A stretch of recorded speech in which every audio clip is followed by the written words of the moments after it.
Hi, in this video we're going to talk about the electronics of the basic Kenmore central vacuum system. Basically covers all the systems from the 60s, 70s, and 80s.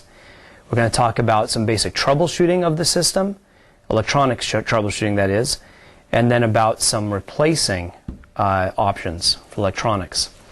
There's a screw right up here on top, and you can take off the motor compartment.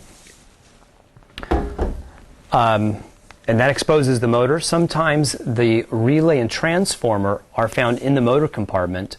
This one is an external transformer and relay. There's a couple screws here. So it's really simple, the electronics of a central vac. You have a motor that usually only has 2 wires.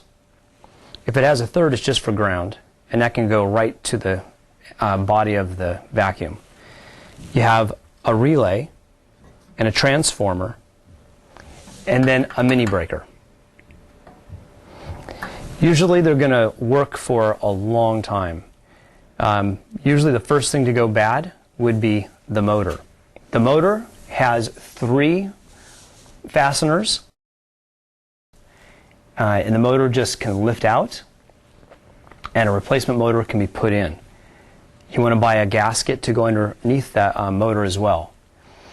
The motors are not polarity driven, so the 2 wires that it comes with can be ran to the wiring, and it doesn't matter if you switch the wires, the motors won't run backwards. So it's pretty easy to replace the motor and be up and running again. When a relay goes bad or a transformer goes bad, these particular components are not replaceable.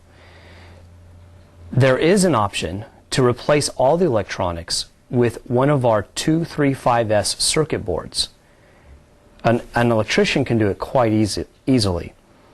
So that is an option to replace all your electronics. Let's touch base on how to troubleshoot this unit. Basically, for the troubleshooting, we've developed a step-by-step guide that takes you through troubleshooting a unit so you can find the exact issue with it and then the solution for that issue. Just a couple tips though. Most of these vacuums do not have an on and off switch, a manual switch to turn the vacuum on and off right here. So I'll give you a tip on how you can jumpstart this unit where you find that it asks you to turn the unit on manually. The intake pipe from the house, which connects over here, is going to have some wires following it. They're going to look like speaker wires basically, or telephone wires.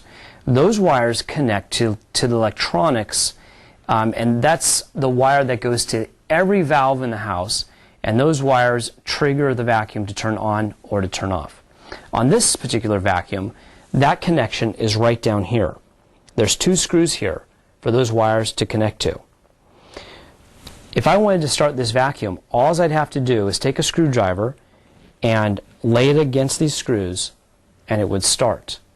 Or take a piece of wire or a paper clip and put it against these 2 screws and the system would start. There's no voltage, just it's a low amperage. So when you're troubleshooting the system and it asks you to start it, just find that connection and short it out, and that should start your vacuum.